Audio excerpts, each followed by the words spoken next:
Hello there, I'm Dark Shades and I broadcast out of the east of England. Welcome to my channel. If it's the first time you're passing through, you're welcome to put the thumbs up or the thumbs down, and you can subscribe or you can share or you can leave a comment.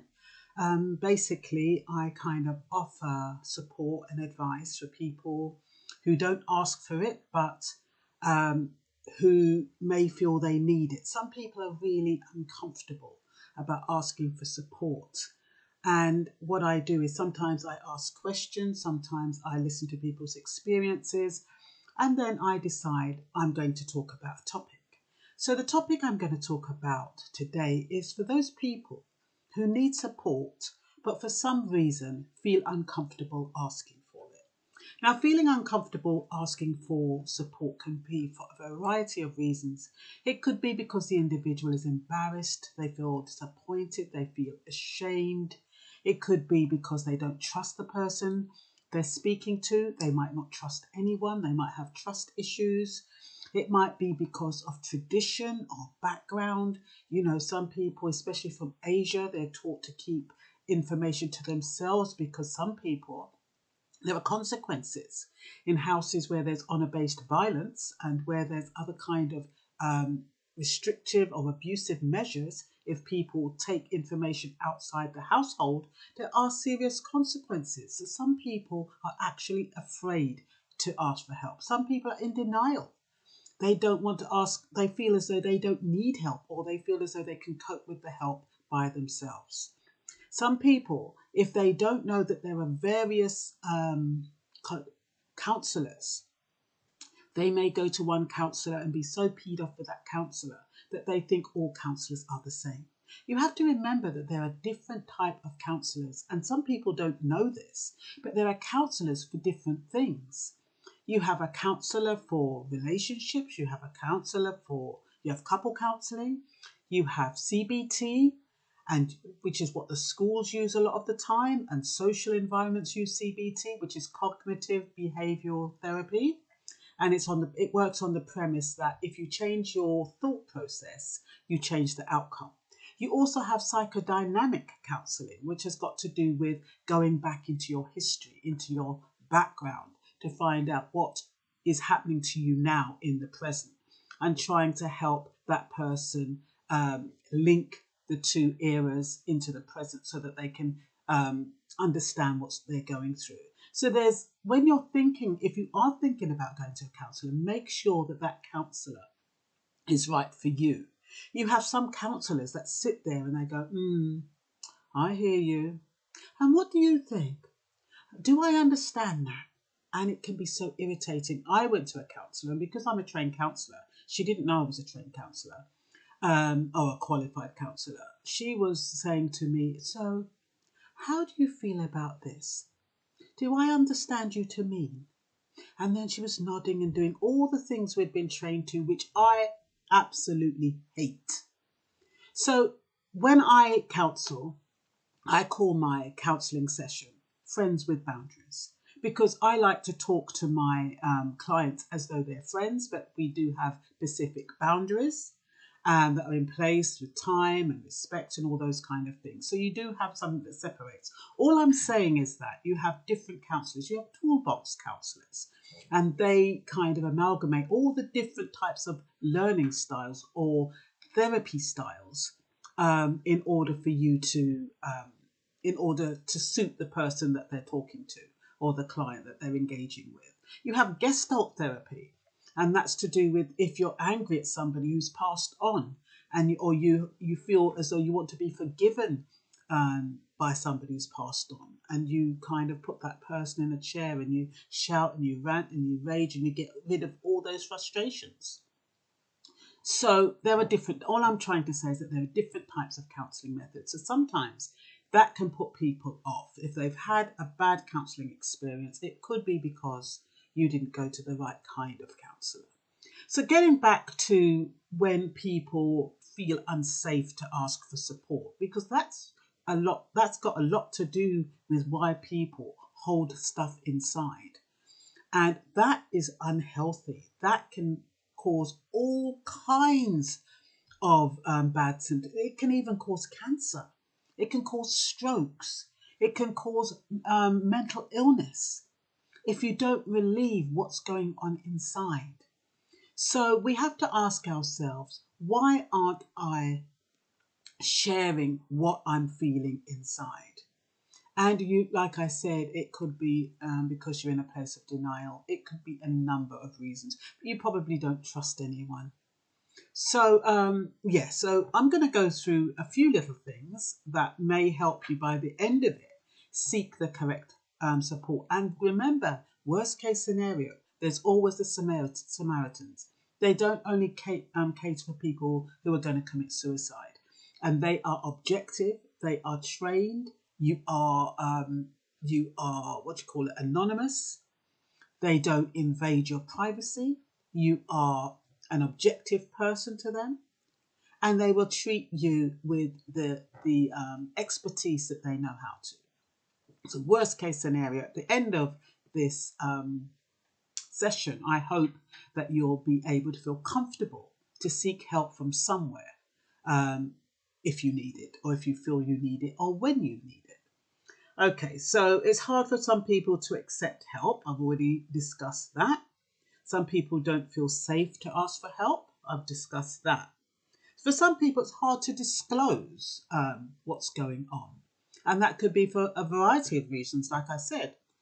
It could be cultural, it could be out of embarrassment, it could be a number of reasons. Some people won't disclose because it might make them feel like a failure. They feel as though they're going to be judged. They feel as though they're going to be criticised. They feel as though it's not going to be held confidentially. They feel as though they're making themselves vulnerable. And that is some of the reasons why people don't seek support when they need it.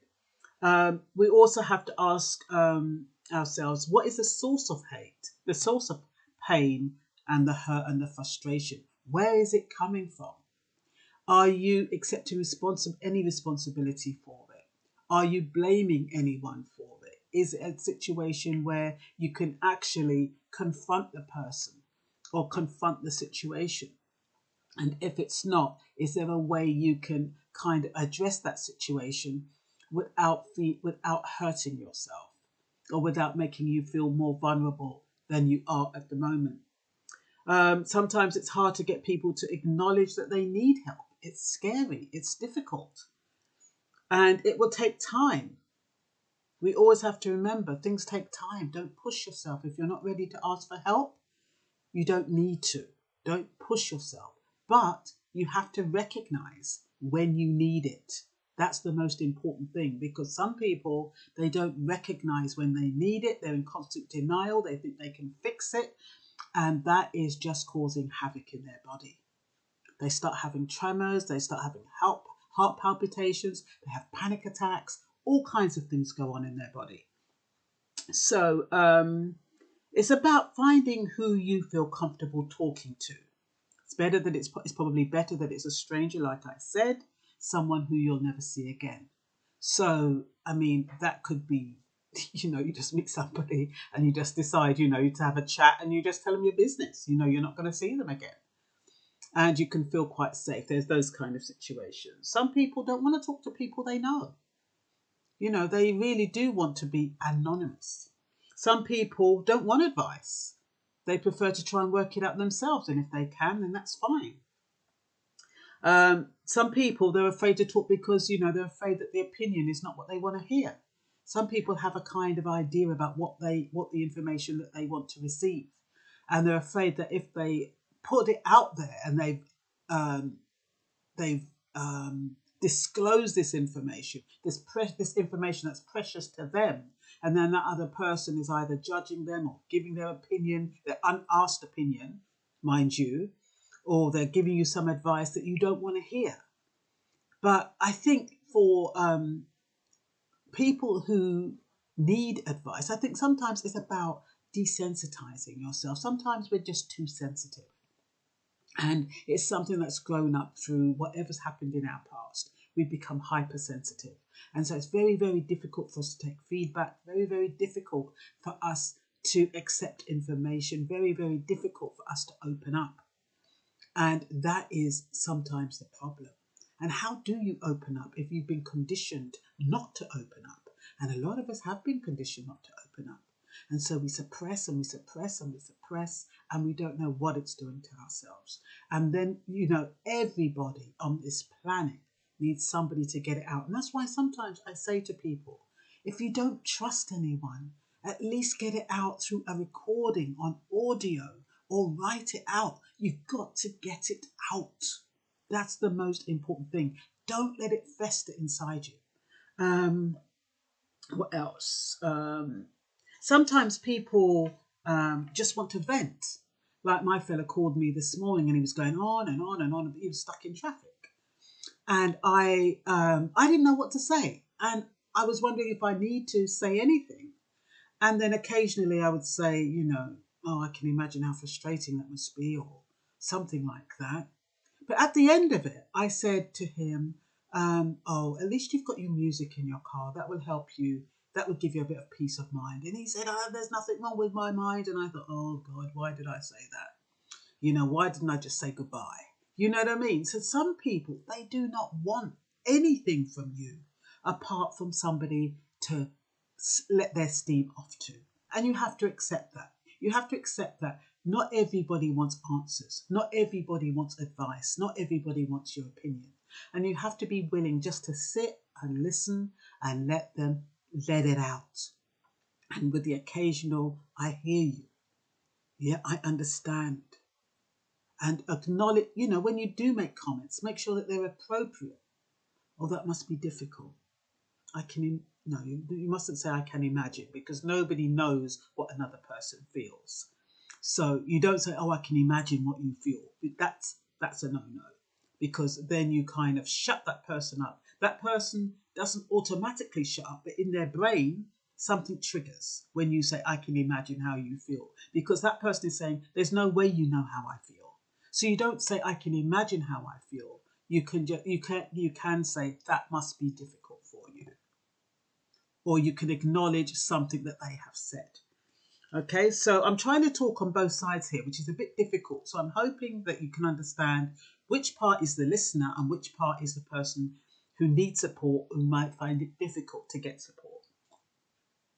So always be on standby to listen.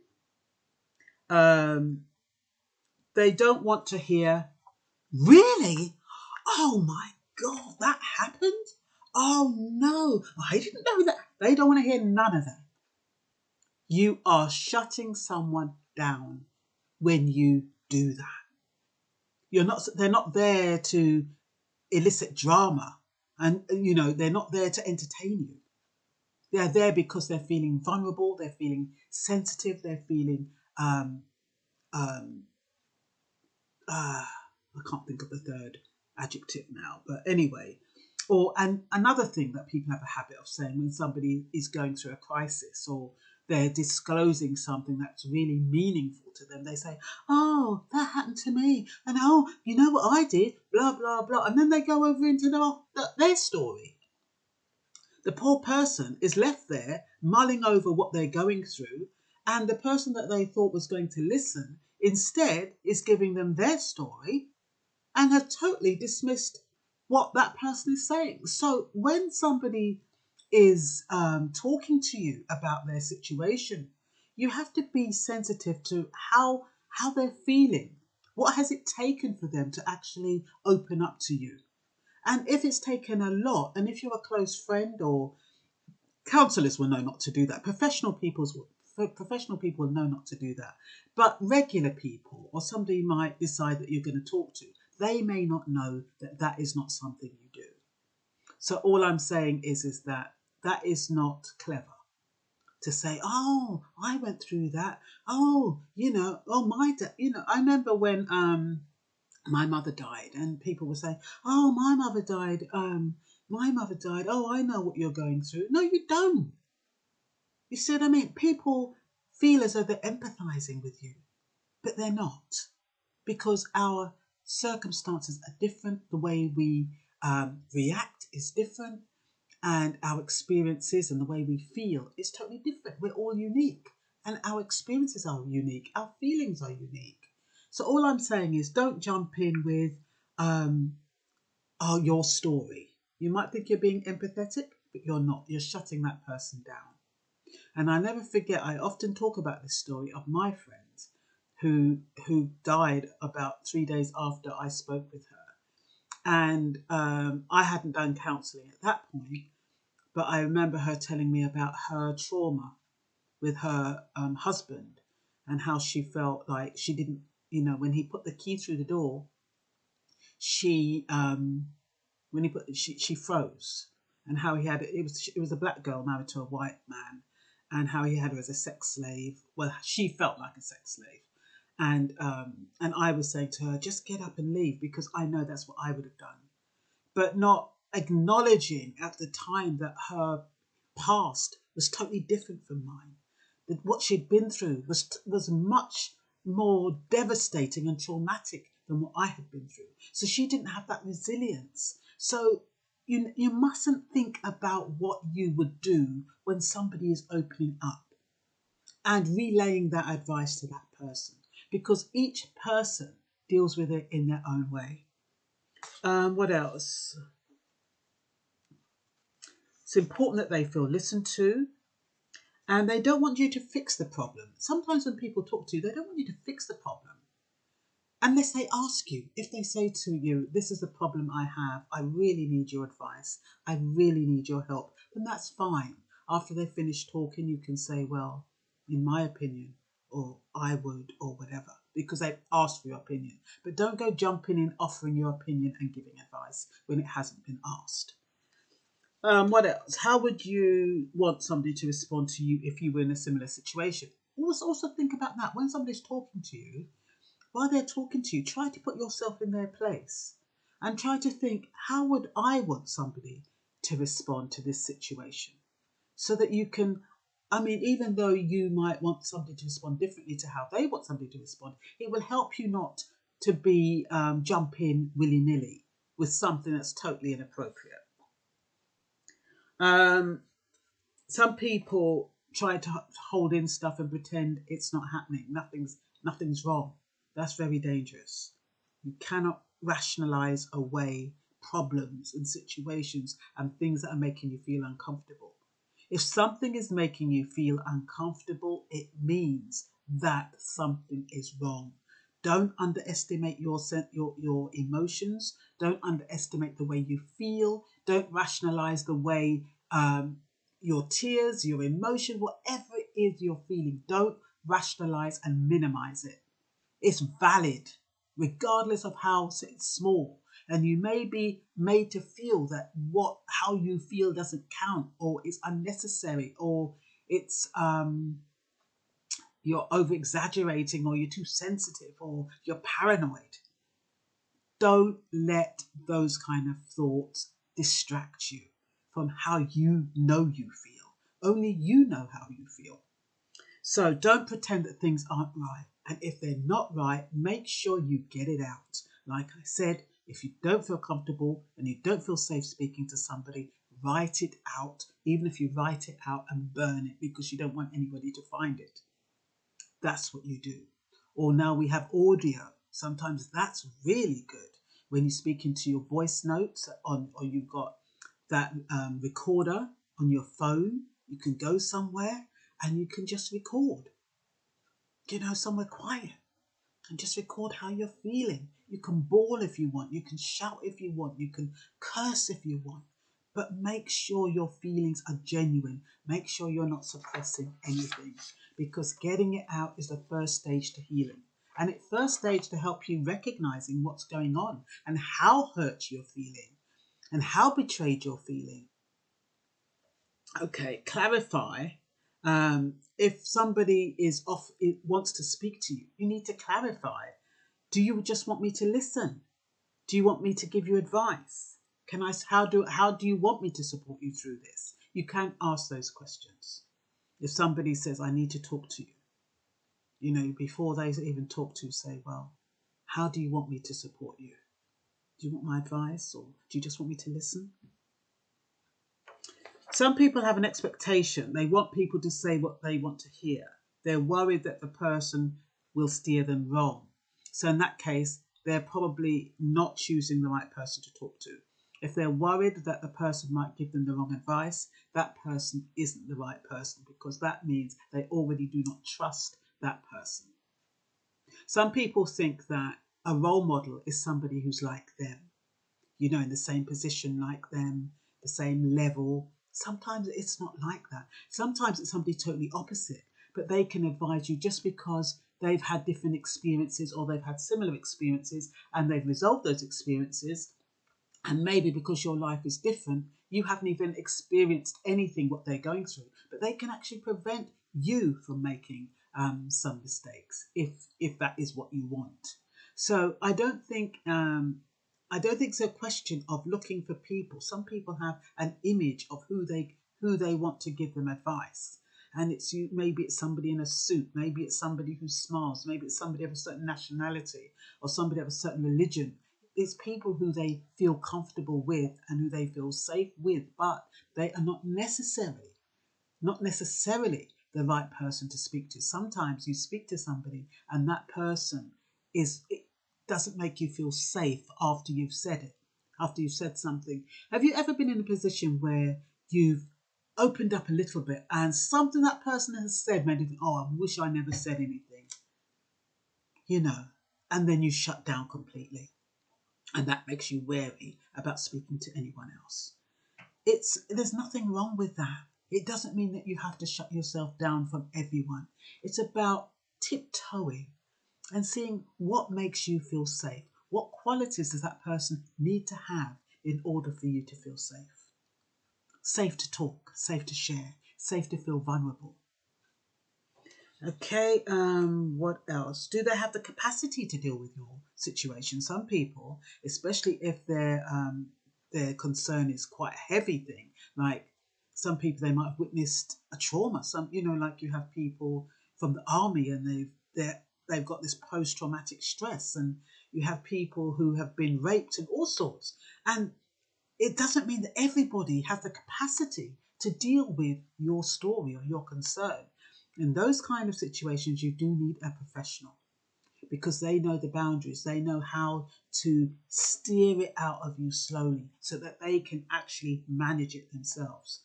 And that's why counsellors need counselling, because people offload on them, and some of them, they need to offload on a professional counsellor. So it's not a question that you can speak to anyone about anything. You have to know how and who you're speaking to. Okay, what are their credentials? Like I said, what's their history like? Are you judging them unfairly? Are you making assumptions? Are you stereotyping? These are people who are looking for people who to support them. Some people they sabotage. Some people make excuses, and they have all these excuses why they don't want to talk to somebody or why they don't want to share. And they create up all these barriers and obstacles that justify in their mind why they don't want to talk and get support. And it's all to do with not feeling safe or feeling betrayed or feeling ashamed or feeling guilty. So what else have we got here? People might think that someone who can't hold a relationship, well, that's not really necessary. Important that whoever you speak to you feel safe with. Already done that. I've already talked about if seeking counselling. Remember, there are different types. Like I said, counsellors can turn you off if you go to the wrong one. Some are mechanical, and some are just automatic. Some are quite unfeeling. I know they're supposed to be unfeeling in order to protect their emotions, but I think there can be a balance of engaging and disengaging in a healthy way. What else is there? What happens if somebody wants to shut the conversation down? Like sometimes you might ask for somebody's opinion and then they say something and then that person or client or whatever shuts them down. That's because that's okay, but it's because that counsellor or that individual has touched a nerve. And so when that person shuts them down, rather than get offended or defensive, you just allow them. And then when they have a little space, what was it about what I just said that made you feel uncomfortable? And that caused them to think about it. They might say, oh, I didn't feel uncomfortable. I just think that's got nothing to do with me. That's not relevant. But the fact you've reacted means it is. The fact that somebody has touched a nerve to make you shut down means there's something in what that person is saying to you. What else is there? Very difficult. Sometimes conversations are difficult. Like I said, who do they think's to blame? Are they accepting responsibility? Is it somebody else's fault? Have they ignored the warning signs? Is it a history of abuse? Is it narcissism? Because I always bring up narcissism when I go into my relationship counselling, because narcissism is a whole thing by itself, and that is drip fed. And a narcissist will, lower your self-esteem very, very slowly. It's a drip feed tactic. It's little criticisms. It's little pulling you down over the period of time. And that individual doesn't even realize it. They might laugh it off. They might think, oh, well, that's him again, or that's her again.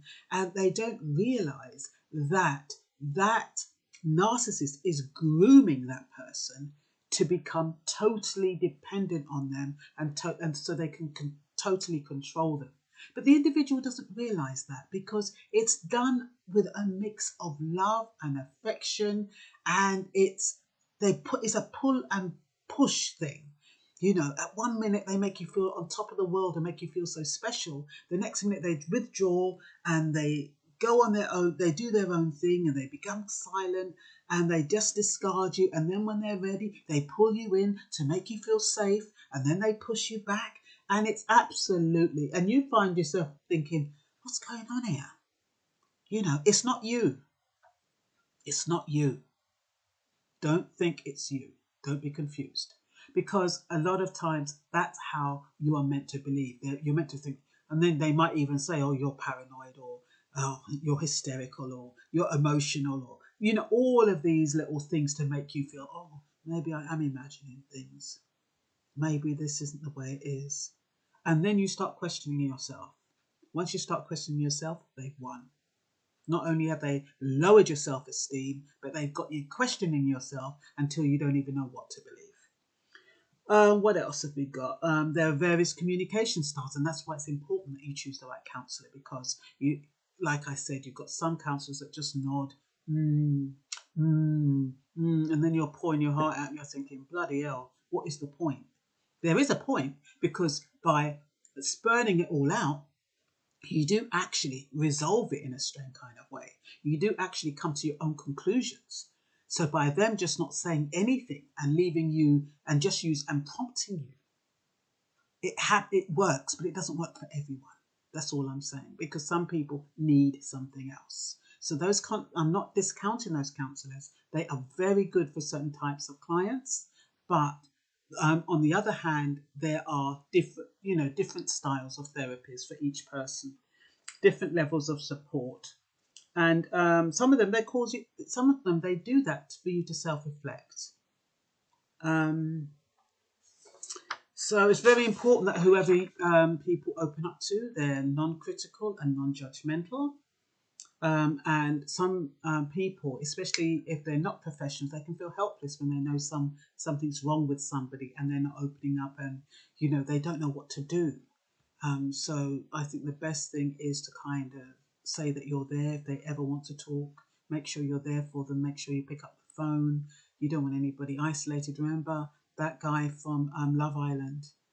He felt so alone, even though he was famous, and he hung himself. So always be available for people when they call. What else is there? Never force the issue or put somebody never pressure somebody to talk. What else? Like I said, there's always the Samaritans. If you're depressed, they're non-committal. It's free advice. And they will have what you need if you do need to speak to a stranger. There's always the right time and the right place. Whenever that is, that will be the right time. You'll reach a point where you say, okay, I've got to do something about this now. This has gone too far. And are you the best person for them to talk to? Because sometimes you will know whether or not you can support someone, if you feel able to support someone. There's a stigma attached to mental illness, which causes people to go into denial, feel embarrassed, feel shame. And sometimes there's a reason why they don't want to seek for help. They don't want to be labelled as being mentally ill. So it's important for the individual to accept that there is a problem in order to seek help. That's always the first step. Only offer information when it's appropriate and when asked. Always be the voice of concern and listen with compassion. And you cannot be responsible for anyone's health or happiness. So, and that's the key. As much as you would love to rescue and help, you can't. Only an individual can be responsible for their happiness and their peace of mind. All you can do is facilitate that when they're ready, when they accept that they have a problem and they come to you. And I hope this has been useful for you. Yes, I have kind of mixed the listener, the client with the counsellor, but I hope somehow it makes sense. Bye-bye.